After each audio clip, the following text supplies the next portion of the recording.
한국에서 왔는데 한국 어린 시절 그 시골에서 자랐습니다. 그래서 학교에 가게 되면 뭐 다른 여러 가지도 많이 기억이 나지만 하나는 그 용의 검사라고 하는 게 기억이 납니다. 혹시 그 용어 기억하세요? 그러면 이제 그 겨울철 같은 경우는 뭐 뜨거운 물이 안 나오잖아요. 여기 미국 같이. 그러니까 대체로 아이들이 깨재재해요. 그 목욕도 안 하고 냄새도 나고. 근데 이제 학교에서 용의 검사를 한다고 딱 그러면 이제 그때부터 뭐 연탄불에다 뜨거운 뭐 물을 데워서 이렇게 막 깨끗하게 오는 아이들도 있지만 또 그게 안 되면 그냥 이렇게 뭐 선생님한테 혼나고 뭐 손톱에 떼끼고 뭐 깨제제하고 그런 거 기억나거든요. 그러다 어떤 경우에는 용의 검사하는 날짜를 안 가르쳐주고 불시에 또 하는 경우가 있어요. 그러면 이제 그 앞에부터 이렇게 해오니까 이제 뒤에 있는 아이들은 막 침을 발라가지고 막 이렇게 때를 닦는. 혹시 해보셨어요? 저는 자주 했습니다. 그리고 이렇게 안 보이게 하려고 이렇게 옷을 이렇게 했던. 그게 이제 뭐냐면 우리가 이렇게 겉으로 있는 그 더러움이나 또 때 이런 것들을 본능적으로 남들에게 보이지 않고 숨기려고 하는 게 있어요. 그렇지만 우리도 알다시피 몸을 청결하게 해서 그게 건강에 필수니까 요즘 우리 뭐 부모님들이 아이들이나 또 먹고 살만한 시대에는 자기 몸을 많이 가꿉니다. 뭐 여성분들도 그렇고 남성분들도 이렇게 겉에 부분을 잘 가꾸고 또 그렇게 하는 게 예의라고 생각하는 그런 문화에 살고 있어요. 그것이 어떻게 보면 자기의 행복과도 연관이 되고 기분과도 연관이 되니까 야 쌈박하게 멋있게 이렇게 다 이해하는 바가 있어요. 그런데 정말 겉을 그렇게 먼지렇게 하고 누가 봐도 멋있다라고 해서 그 사람의 마음이 행복할까? 이건 또 다른 이슈 같아요. 그죠? 그래서 예수님께서도 이렇게 겉의 부분을 많이 이렇게 가꾸고 또 그 부분에 많은 시간을 들이고 또 그것이 좀 잘못되면 어떻게 할까 마음 고심하는 사람들에게 진정한 행복이 무엇일까를 외치실 때에 겉보다는 이 내면, 영혼, 마음이 청결할 때 겉이 청결한 것도 중요하겠지요. 건강을 위해서. 그러나 마음이 청결할 때 그것이 참된 행복의 길이다라고 하는 것을 오늘 6번째 이제 팔복에서 말씀하시는 겁니다. 제가 말씀을 다시 읽을게요. 마음이 청결한 자는 복이 있나니 저희가 하나님을 볼 것이며. 그럼 여기 이제 중요한 키워드가 있어요. 마음이라는 게 있고 청결이라는 게 있고 하나님을 본다라고 하는 이 세 가지가 연결이 돼 있는 거예요.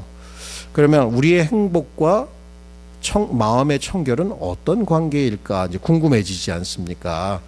사실 제가 이 말씀을 이렇게 뭐 묵상하고 또 준비하면서 제 마음도 돌아보고 우리 사람들의 마음, 인간의 마음이 어떨까 늘 궁금하잖아요. 뭐 오래 살면 살수록 그 마음이 참 많이 부패해 있다, 냄새가 난다, 우리가 원치 않는 것들이 있다라고 하는 것에 대해서 우리는 늘 안타까워하고 더 나아가서 눈물도 흘리고 마음이 이렇게 회개가 이루어지는 경우를 보게 됩니다. 하지만 오늘날 문화는 겉의 것들은 굉장히 강조를 많이 하는 반면에 안에 마음의 청결에 대해서는 그냥 하든 말든 건 개인의 자유지라고 하지만 예수님의 말씀에 따르면 필수적인 것은 마음의 청결이에요. 저는 오늘 이 주제를 이렇게 잡아보았습니다. 마음의 청결함은 하나님을 보는 영적 시각. 그게 뭐라고요? 복인 거예요. 그래서 마음의 청결함은 하나님을 보는 영적 시각의 행복, 복을 가져다 줍니다. 이게 이제 오늘 우리가 살펴볼 주제입니다. 제가 한번 다시 읽을까요? 마음의 청결함은 하나님을 보는 영적 시각의 복을 가져다 줍니다. 세 가지 면으로 한번 나누어서 보도록 하겠습니다. 첫 번째는 마음의 상태가 행복을 결정합니다.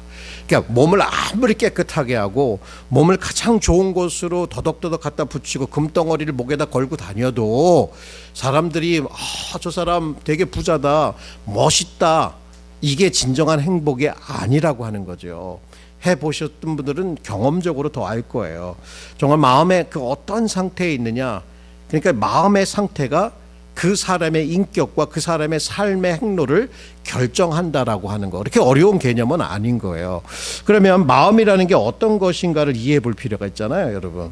성경에 나오는 마음은 뭐 여러 가지 표현이 있지만 이 보이지 않는 곳, 우리 영혼 안에 있는 그 영혼을 가리킬 때, 혹은 속사람이라고 하는 표현으로도 이렇게 명칭이 됩니다. 그러니까 속사람, 영혼, 마음, 생각, 뭐 이런 것들이 약간의 차이는 있지만 거의 같은 용어로 쓰이기도 합니다.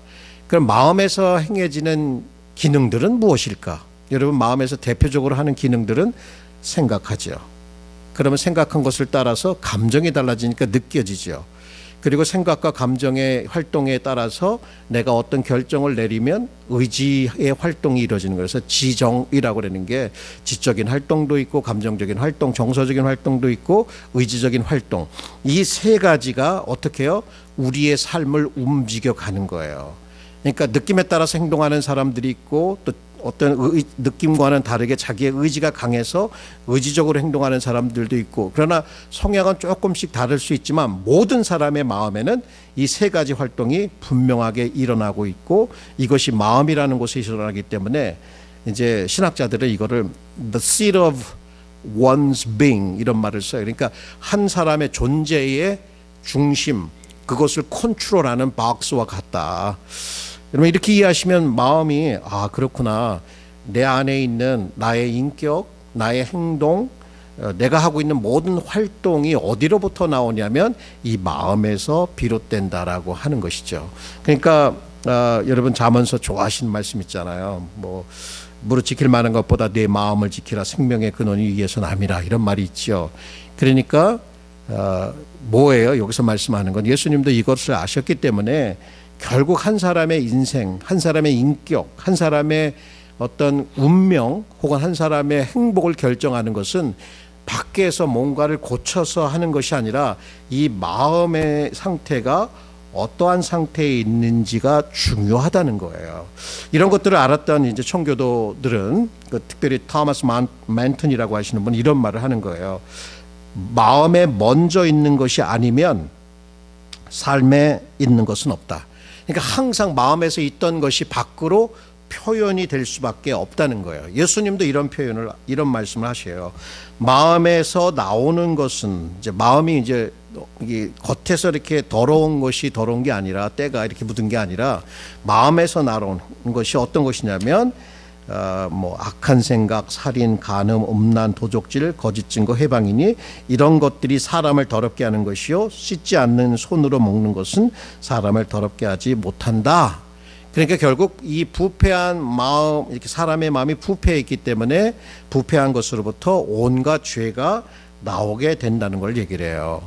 그러면서 이거를 특별히 이제 구약의 선지자가, 그 예레미야 선지자가 아주 좀 더 구체적으로 설명하는 것이 뭐냐면, 만물보다 거짓되고 심히 부패한 것은 뭐라고요? 마음이라. 그러나 능히 누가 이를 알리오마는 나 여호와는 심장을 살피며 폐부를 시험하고 그 행위와 그 행실대로 보응하느니라.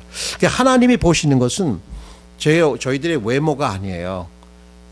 그죠? 사람들은 다 외모를 보고 결정을 한다. 그 사람을 판단하는데 하나님은 마음 중심, 가장 중심이 있는 것에 무엇이 있는지를 보신다는 거예요. 그러니까 우리의 마음을 잘 가꾸고 우리의 마음이 어떤 상태에 있는지를 늘 점검해서 마음의 청결함을 이루는 것, 이제 이런 부분에 우리가 더 관심을 가져야 된다는 것이죠. 그러니까 우리가 신앙생활 할 때, 특별히 이제 우리가 뭐 기독교인으로 생활할 때 핵심이 뭐냐? 이제 뭐가 핵심이냐 보면 결국 마음인 거예요. 우리 세상에 듣고 있는 많은 뭐 미디어들을 들으면서 이 사람들은 왜 이럴까? 왜 이럴까? 이럴 때 그 손가락 그렇게 할 필요 없어요. 그 사람들의 마음과 우리들의 마음을 보면 이 마음에서 모든 악담과 거짓과 미움과 권모술수 이런 게 다 비롯돼서 나온다는 거예요. 그러니까 이 어떤 그 신학자는 이것을 이렇게 표현합니다.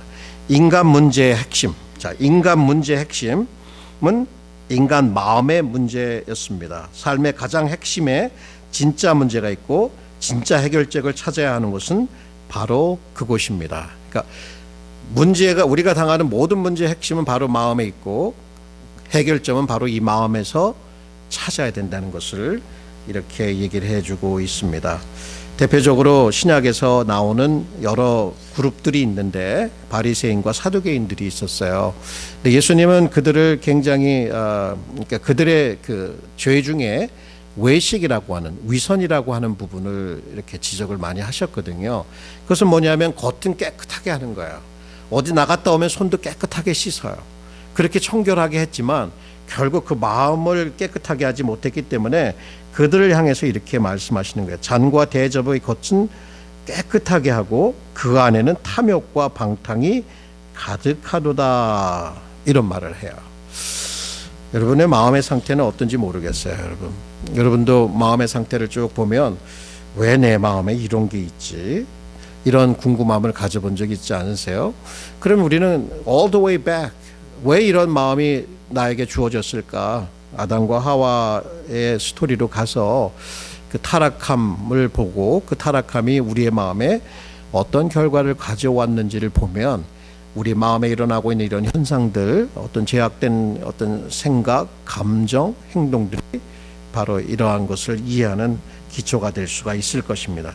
그래서 마틴 로이 존스 목사님의 말대로 기독교 신앙은 궁극적으로 교리나 지적 이해를 포함은 하지만 근본적으로는 마음의 상태입니다 라고 얘기를 했던 거예요. 예수님도 누구보다도 이걸 잘 아셨죠. 그죠? 모든 사람의 마음을 꿰뚫어 보셨으니까.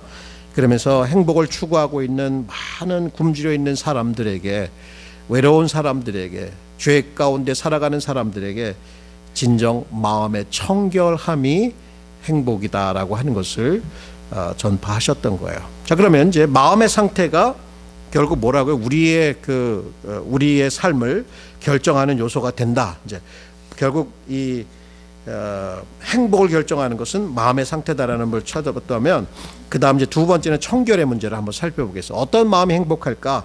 이제 청결한 마음이 행복합니다. Pure heart is happy, 이런 얘기예요. 우리가 꼭 이렇게 청결한 마음이라고 할 때, 그럼 청결한 마음은 어떤 마음일까가 이제 궁금하지 않습니까? 저는 이거를 여러 가지로 잡아봤어요. 청결하기 위해서 내가 묵상을 하고 뭐 이렇게 좌불안, 뭐라 그러죠? 이렇게 좌불을 한다 그러죠? 불교에서 이렇게 하면서 이걸 염주를 돌려가면서 마음속에 일어나는 여러 가지 고뇌들을 다 떨쳐버리는 무상, 아무것도 느껴지지 않는, 아무것도 생각되지 않는 그런 상태에 이르면 정말 행복하겠지, 뭐 이런 분들도 계시더라고요. 그런데 기독교는 그렇게 보질 않아요. 기독교는 자기의 마음이 정말 더럽혀져 있다라고 하는 그 사실을 인식하는 것부터 시작이 되는 거예요. 그래서 내가 이걸 인식하면서 나로서는 어떻게 해도 이것을 깨끗하게 할 수 없다라고 하는 이 절망감을 느껴보는 거예요. 이제 그게, 그래서 거기서부터 이제 시작을 하면 청결한 마음은 거듭난 마음이라고 하는 거예요. 이게 도대체 무슨 뜻일까? 여러분, 거듭난다라고 하는 거 들어보셨죠? Born again, 영어로는 regeneration이라고 하는데, 우리는 영적으로 죽어 있기 때문에 우리 스스로 살아날 수가 없는 그러한 존재예요. 그런데 하나님의 주권적인 역사를 통해서 그 택한 자들을 마음에, 영혼에 이 생명이라고 하는 걸 부어줘요. 그러면 생명이 들어오면 죽어있는 시체가 살아나듯 부활의 역사, 영적인 부활의 역사가 일어나는 거예요. 그럼 살아나니까 보이잖아요. 뭐가 보여요? 내 마음이 이렇게 더러움으로 가득 차 있다라는 게 보이니까 어떻게 돼요? 그때부터 회개가 시작이 돼요. 그리고 회개하면서 나의 구속자는, 내가 씻음 받을 수 있는 이 길은 오직 예수밖에 없다고 하는 믿음이 생겨지는 거예요. 자, 보세요. 영적으로 죽어있던 시체가 하나님의 전적인 은혜를 통해서 살아나니까 눈이 열리면서 자기의 마음의 상태가 보이니까 회개의 역사가 일어나고, 이것으로부터 구원받을 수 있는 길은 예수밖에 없다고 하니까 믿음의 역사가 일어난 거예요. 이거를 우리는 중생의 역사요, 회심의 역사라고 하는 거예요. 그러니까 진정 마음이 청결하다라고 하는 것은 마음이 완전해지고 뭐 때가 없는 상태를 이렇게 뭐 그러니까 죄가 없는 상태, sinless heart를 얘기하는 것이 아니라 자기의 마음에 이렇게 부패함이 있고 죄가 있다라고 하는 걸 솔직하게 인정하면서 하나님의 은혜로서 새로운 마음을 부여받는 사람들, 여기서부터 시작인 거예요. 그러니까 바울도 얘기하잖아요. 누구든지 그리스도 예수 안에 있는 자는 새로운 피조물이라 이전 것은 지나갔으니 새롭게 되었도다, 이런 말씀을 하고 있는 거예요. 그러니까 여러분, 마음의 청결함을 위해서 거듭남과 또 회심이라고 하는 것이 필요한 거죠. 그리고 결국 우리가 이렇게 생각해 봐야 될 건 이런 거예요. 마음의 청결과 관련해서 우리는 내가 충분한 종교생활, 신앙생활을 가지고 있는가, 하고 있는가, 혹은 나는 올바른 교회를 다니고 있는가, 아니면 내가 올바른 좋은 일을 행하고 있는가라고 묻지 말고 그보다도 하나님께서 내 마음을 바꾸어 주셨는가. 자, 요게 중요한 거예요. 자, 그리고 하나님이 내 동기와 애정을 근본적으로 바꾸어 주셨는가. 그러면 하나님이 나에게 마음에 들어오시면 내가 전에 그렇게 뭐 재밌게 막 죄를 짓고 요거 참 재밌다 좋아하는 것들이 이제는 싫어지는 역사가 일어나는 거예요. 근본적으로 방향 전환이 일어난다는 거예요. 전에는 죄를 아무런 느낌도 없이 야야 되게 맛있어 좋아 그러면서 뭐 사람들과 모여서 그런 것들을 하고 그랬는데, 이제 하나님의 마음, 새 마음이 들어보니까 아니 이거는 죄야, 이거는 아니야 하면서 이것에 대한 거부감이 들기 시작하는 거죠. 그러니까 근본적으로 마음 안에서 혁명이 일어나는, 혁신이 일어나는 이런 변화가 일어나는 거예요. 이런 변화를 우리가 경험하는 것. 근데 이런 말씀을 드리면서 그러면 한 번 변화됐으니까 우리는 죄 짓지 않는 완전한 성자가 되는가, 이런 뜻은 아니에요.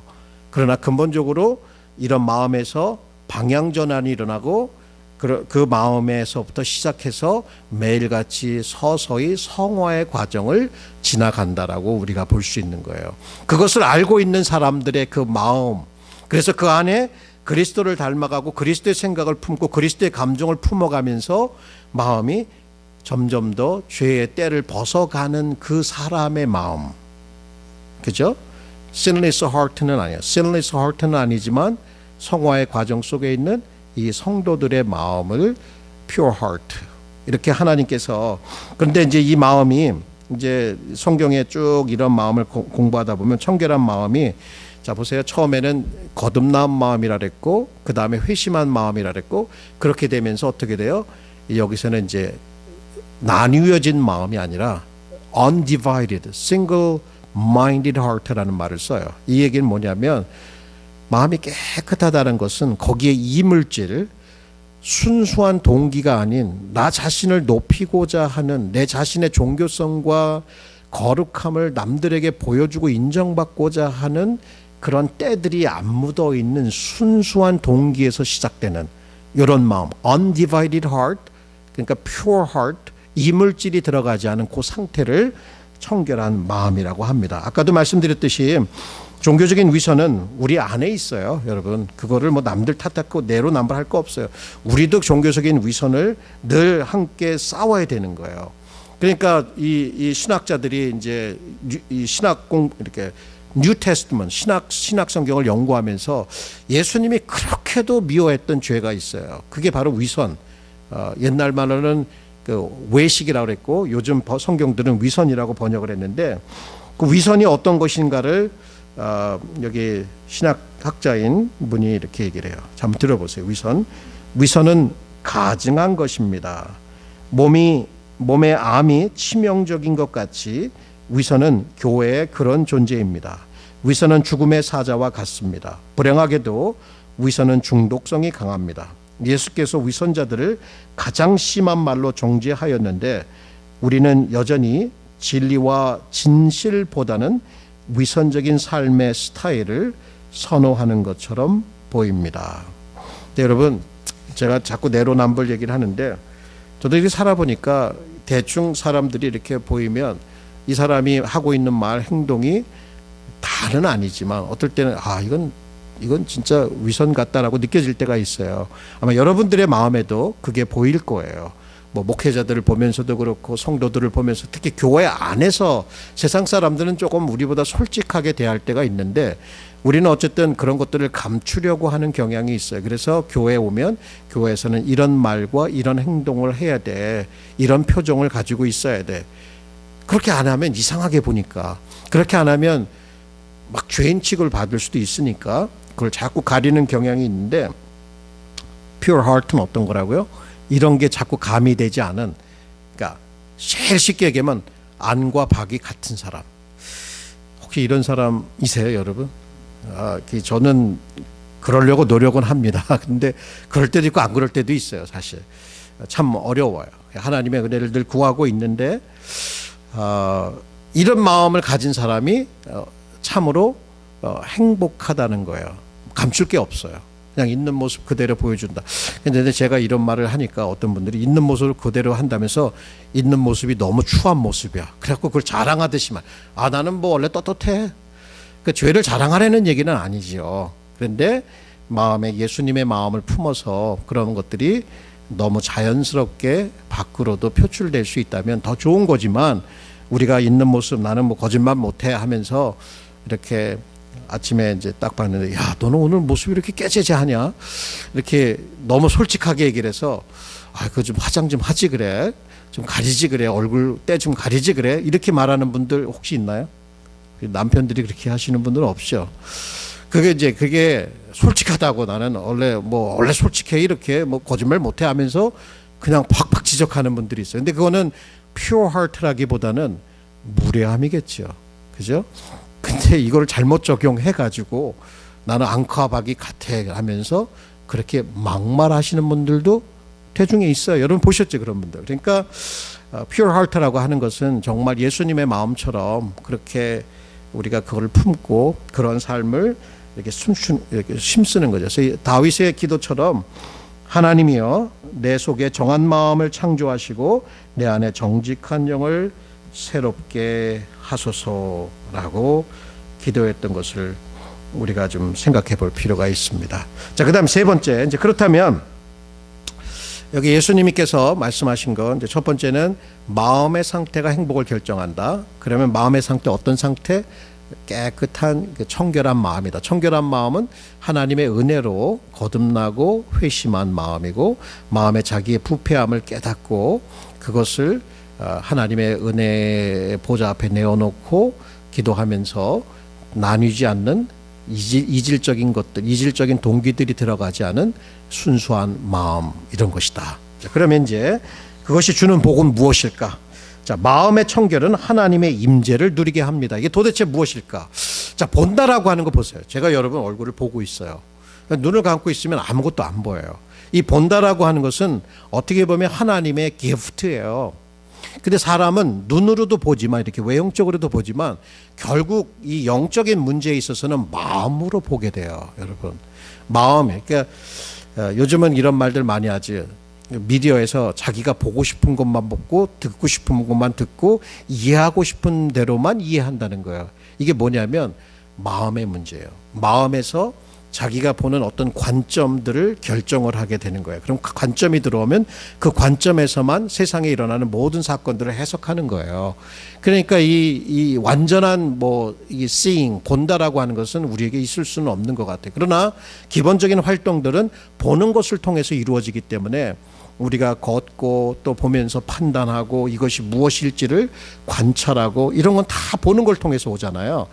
제가 보니까 보는 것은 결국 경험의 세계인 거예요. 그러니까 하나님을 본다는 것은 하나님이 계신 그대로 창조의 세계에서, 말씀 속에서, 내가 묵상하는 가운데 내 삶 속에서, 나의 고난 속에서, 나의 관계 속에서 하나님의 역사를, 하나님의 임재를 내가 실제로 경험하는 세계인 거예요. 그러니까 마음이 정결하게 되면은 마음의 그 순수함 가운데 하나님이 우리 삶에 임재하는 것들을 실제적으로 지금부터도 경험하고 볼 수 있는 그 시각이 생긴다는 거예요. 여러분, 그게 안 보이면 답답한 거죠. 그럼 안 보이면 뭔가 이렇게 판단을 제대로 내릴 수 없는 것이 되는 거죠. 그런데 내가 마음이 하나님과 함께해서 내 마음에 그리스도가 있어서 그리스도의 시각으로 내 삶을 바르게 보고 하나님을 바르게 깨닫고 내 이웃의 관계를 어떻게 살아가는 것이 제일을 바르게 깨닫는, 이렇게 볼 수 있는 이거는 뭐예요? 하나님의 임재를 경험하는 거. 그러니까 하나님의 임재라는 건 하나님의 계신 분이고 그분이 내 삶 속에서 역사하는 것을 내가 눈으로 보듯 경험해 나가는 거. 본다는 건 경험이니까 이렇게 우리가 볼 수가 있습니다. 단순히 우리는 그냥 이 sensory, 이렇게 감각기관을 통해서 보는 것이 아니라 정말 마음으로 그런 것들을 detect, 보고 바른 판단을 내리는 것을 뜻합니다. 자, 그렇다면 이 마음에서 하나님을 본다라고 하는 거, 저는 이제 이런 시편 기자들의 글을 또 보면서 하나님을 얼마나 간절히 보기를 소망했는지, 이 사람들이 마음의 영혼이 상할 정도로 하나님을 간절히 사모하는, 보고 하는 그런 마음이 있어요. 그래서 여러분, 지금은 우리가 아주 눈에 이렇게 희미하게 예수님을 믿음의 안경으로 보고 있지만 그날이 되면 우리가 얼굴과 얼굴을 맞대서 보겠다고 얘기를 해요. 구약 시대에도 보면 그 하나님의 영광을 보고자 했던 유명한 분이 있어요. 모세예요. 그렇지만 그분도조차도 하나님을 있는 그 얼굴 그대로 보지는 못했어요. 그러나 그분이 하나님과 굉장히 가까운 관계를 누리고 있었기 때문에 이런 표현을 써요. 모세는 하나님과 얼굴을 맞대어 보는 그런 관계를 누렸다. face to face라는 말을 써요. 근데 요한 사도도 우리가 그때가 되면, 그때가 예수께서 재림하는 때가 되면 우리가 그분을 얼굴과 얼굴을 맞대어서 볼 것이고 이 소망을 가진 자마다 자기를 청결케 한다라고 하는 표현을 써요. 그러니까 이 땅을 우리가 살아가고 있어요. 순례자로서 살아갈 때 정말 우리에게 가장 큰, 말하자면 소망 중에 하나가 뭐냐면 우리가 사랑하고 우리가 소망하는 예수, 우리를 위해서 십자가에 달려 죽으시고 부활하시고 지금도 우리를 위해서 천국을 준비하고 계시고 또 따가워되면 우리에게 오시는 우리의 신랑 되신 예수 그리스도를 보는 거예요.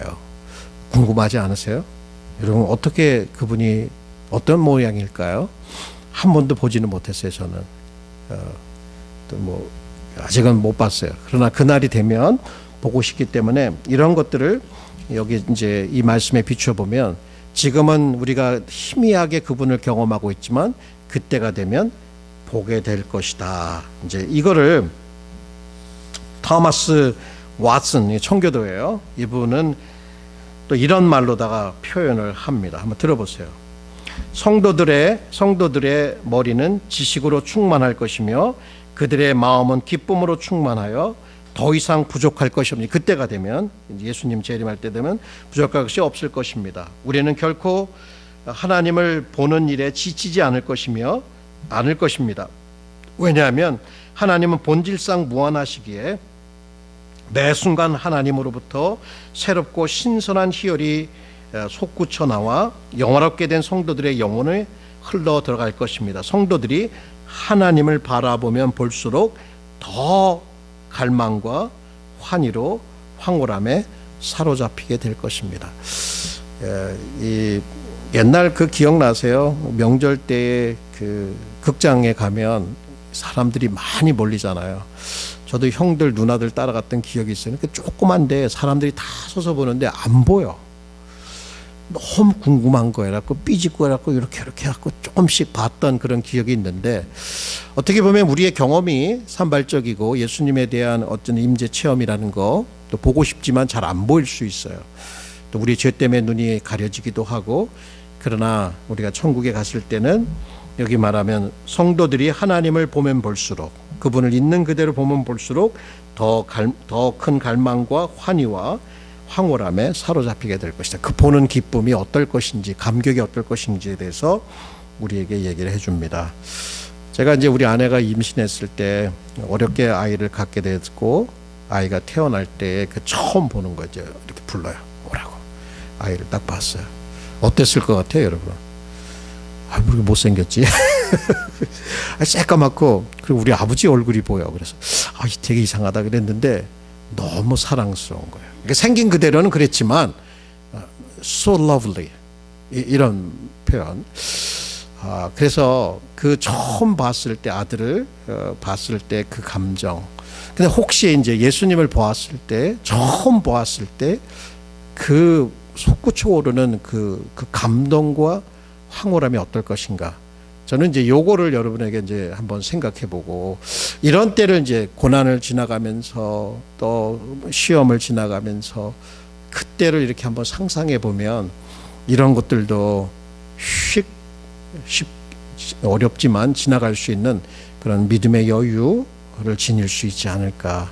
예수님은 정말 마음이 청결하신 분이셨고 아무런 때가 없으신 분이었고 그런 삶을 살았기 때문에 극심한 고통 중에도 행복이 무엇인지를 알았고 그것이 마음의 청결함이라는 걸 알았기 때문에 그 제자들에게 마음의 청결함의 복, 하나님을 보는 복을 설파해 주셨던 것이죠.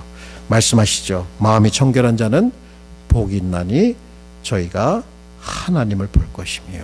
이런 복이 저와 여러분의 복이 되기를 기도드립니다. 자, 기도합시다. 오늘 이 말씀을 들었는데 그래도 우리의 마음의 상태를, 우리의 마음이 하나님의 마음과 같지 못함을 솔직히 고백하면서 주님 오셔서 우리에게 정결한 영을, 정결한 마음을 창조해 달라고 한번 좀 잠시 기도했으면 좋겠습니다. 우리 다 같이 기도하십시다. 고마우신 하나님 아버지, 우리의 마음은 늘 요동칩니다.